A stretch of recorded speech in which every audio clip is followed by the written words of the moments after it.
Здравейте, аз съм Тодор Ангелов и сега ще обясня защо Тръмп обложи с мита целия свят и какъв е то рев, вой, сълзи и сополи навсякъде.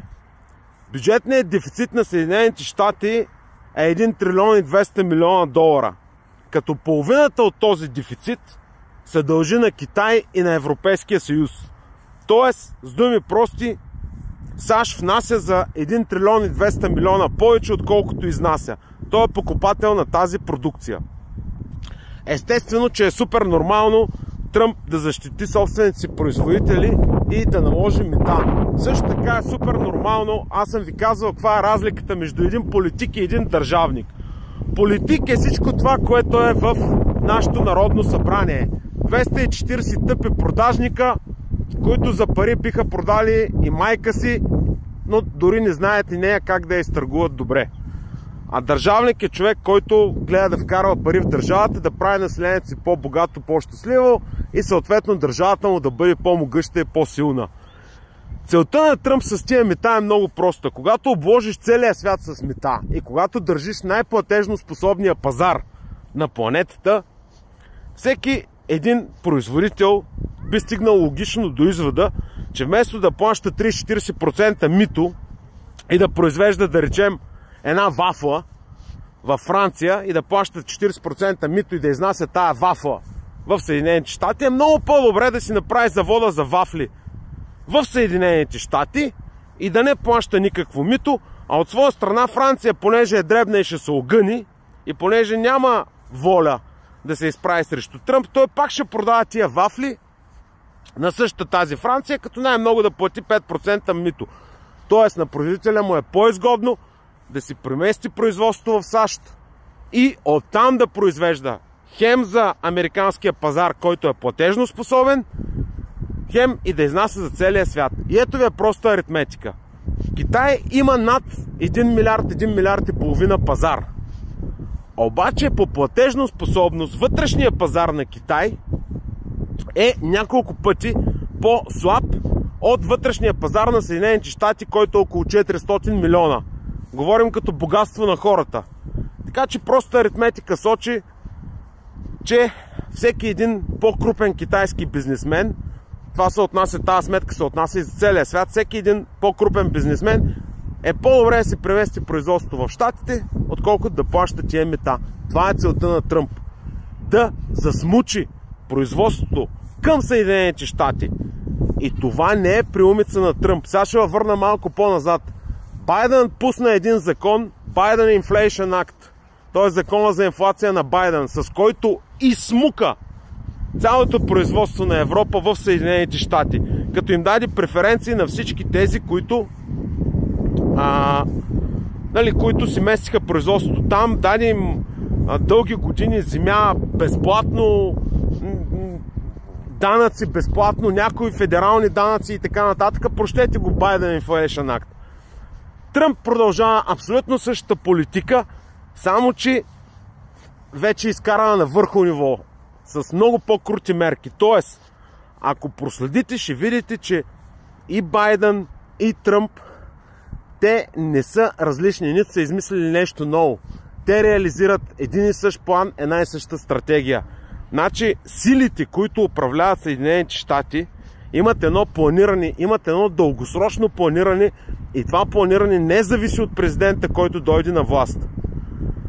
Също така, условно, пак съм ви говорил, че глобализма и глобалистите, те са на лагери. Има си привърженици на финансово-индустриалния капитал, има си привърженици на финансовия капитал, също така си има и привърженици на старата версайска система за свръхсили, има си привържени за новата биотех система и за трансхуманизма, където всичко да бъде под корпоративно управление, да се контролира от един лагер, включително, говориш се, че населението на планетата да бъде редуцирано до 1 милиард, останалите да бъдат обслужващ персонал и така нататък и така нататък.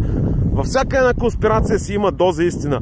Но това, което се вижда на преден план, е, че както световният капитал, така и глобалистите, така и всичко останало, това не е едно хомогенно нещо, това са различни лагери. И Тръмп е представител именно на финансово-индустриалното лоби.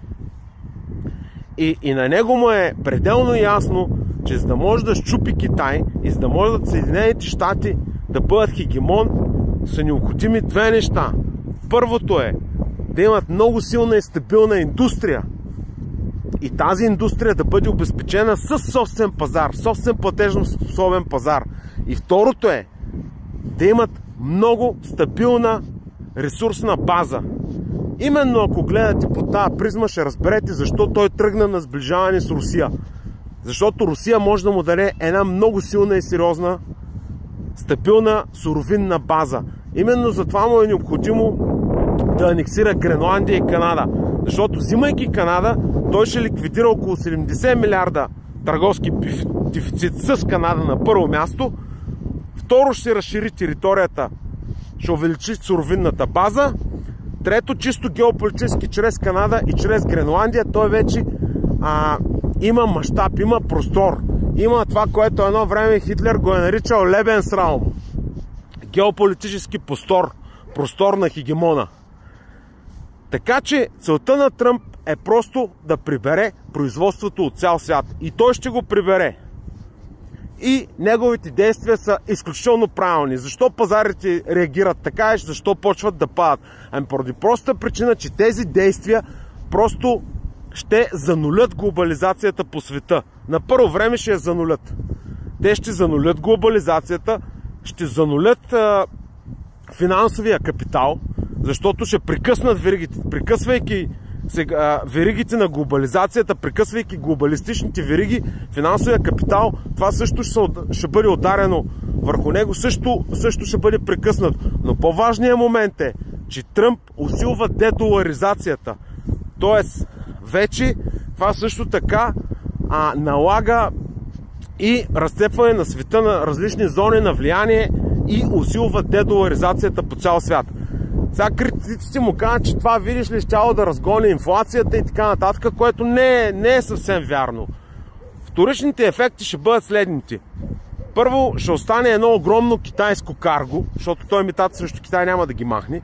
Ще остане едно огромно китайско карго, което вместо да отиде в Съединените щати, най-логично е да дойде в Европа, което ще доунищожи Европа. Просто ще доунищожи европейските производители и за крайните клиенти, за такива като нас, да, първоначално цената на стоките ще поевтине, в последствие пак ще се дигне, в началото ще бъде ефтино. Но това ще удари Европа чисто индустриално, защото вече европейските производители няма да могат да се справят с този наплив от ефтини китайски стоки. Също така ще удари и ще деиндустриализира това китайско карго и останалия свят. Защото просто няма да може да влиза на американския пазар. И на практика какво ще се получи? Ще се получи, че от едната страна ще имаме едно огромно количество ненужни долари, нали, затова го критикуват Тръмп, че ще се дигне инфлацията. От другата страна обаче ще имаме едно огромно количество ненужни стоки. И тия неща, най-просто казано, взаимно ще се уравновесят. Аз ви ги обяснявам на съвсем примитивен език и супер елементарно, за да разберете. Така че аз не очаквам кой знае какво дигане на инфлацията. 2, 3, 4 до 5% максимум, не повече. Но това, което очаквам, е масово изтичане на производства, мозъци, хора и капитали към Съединените щати.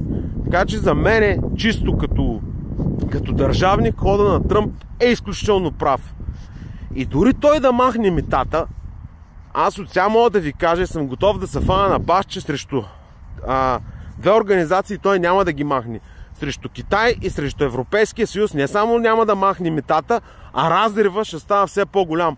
Защото Китай и Европейския съюз са виновници за над половината от търговския дефицит на щатите. Така че тези две организации, Европейския съюз и Китай, ще бъдат натискани. А от тук нататък, в резултата на тази американска политика, Евросъюза абсолютно нищо добро не го чака. Просто нищо добро не го чака. Сега ще бъде засипан. Освен, че беше отрязан от Русия, сега ще бъде засипан и от ефтино китайско карго. И сега пред Евросъюза стои задачата откъде да замести ефтините руски суровини и от своя страна как да се пребори с ефтините китайски стоки. Което е абсурдно. Това е неизпълнима задача.